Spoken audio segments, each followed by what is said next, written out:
এখানে গোটা মশলা ব্যবহার করা হচ্ছে তেজপাতা, লবঙ্গ, জিরে, ছোট এলাচ, গোলমরিচ। আমরা এখানে বিরিয়ানি করার জন্য ইন্ডিয়া গেট চাল ইউজ করছি। সেটাকে ভালোভাবে ধুয়ে আধ ঘন্টার জন্য রেখে দিয়েছি ভিজিয়ে।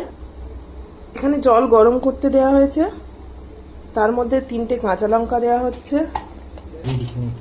ছোট এলাচ দেওয়া হচ্ছে, তেজপাতা দেওয়া হচ্ছে। তেজপাতাটা অবশ্যই ব্যবহার করবেন। নুন পরিমাণ মতো ব্যবহার করা হচ্ছে। এখানে নুনটা একটু বেশি ব্যবহার করতে হবে। ওটাতে ফুট ধরে গেছে, এই সময় চালগুলো দিয়ে দেওয়া হচ্ছে।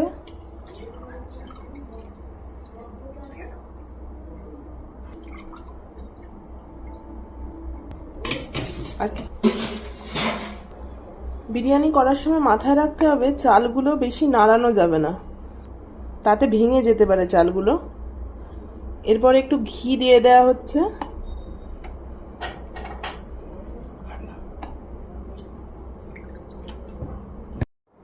এবার মাংসটাকে ম্যারিনেট করা হচ্ছে। রিফাইন অয়েল দেওয়া হচ্ছে, গোটা মশলাগুলো দিয়ে দেওয়া হচ্ছে, লেবুর রস, টক দই, বাটা মশলা যেটা করা হয়েছিল ওটা ব্যবহার করা হচ্ছে। এবার এই উপকরণগুলো ভালো করে মাখিয়ে নেওয়া হচ্ছে।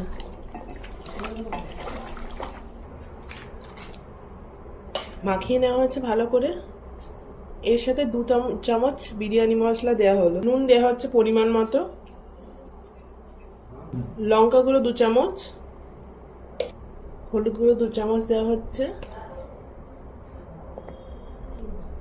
বারিস্তা যা বানানো হয়েছিল তার 80% বারিস্তা দিয়ে দেওয়া হচ্ছে।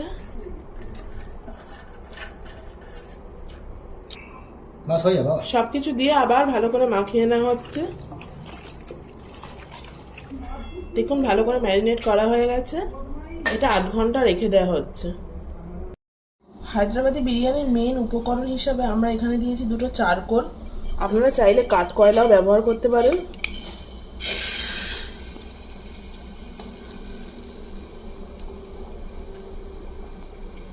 উপর থেকে একটু ঘি দিয়ে দেওয়া হচ্ছে স্মোকি ফ্লেভারটা আনার জন্য। ভাতটা 60% হয়ে গেছে। ফার্স্ট লেয়ারে আমরা এই ভাতটা দেব এই মাংসের ওপরে।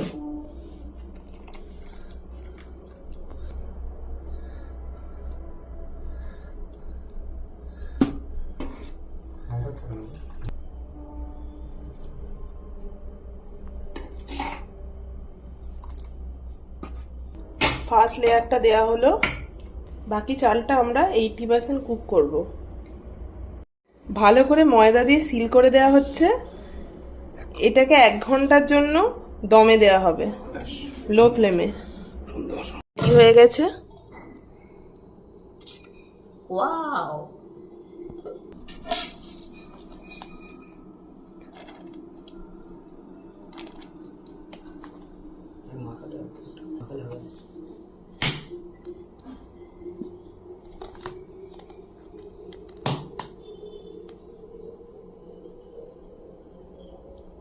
বিরিয়ানি রেডি হয়ে গেছে।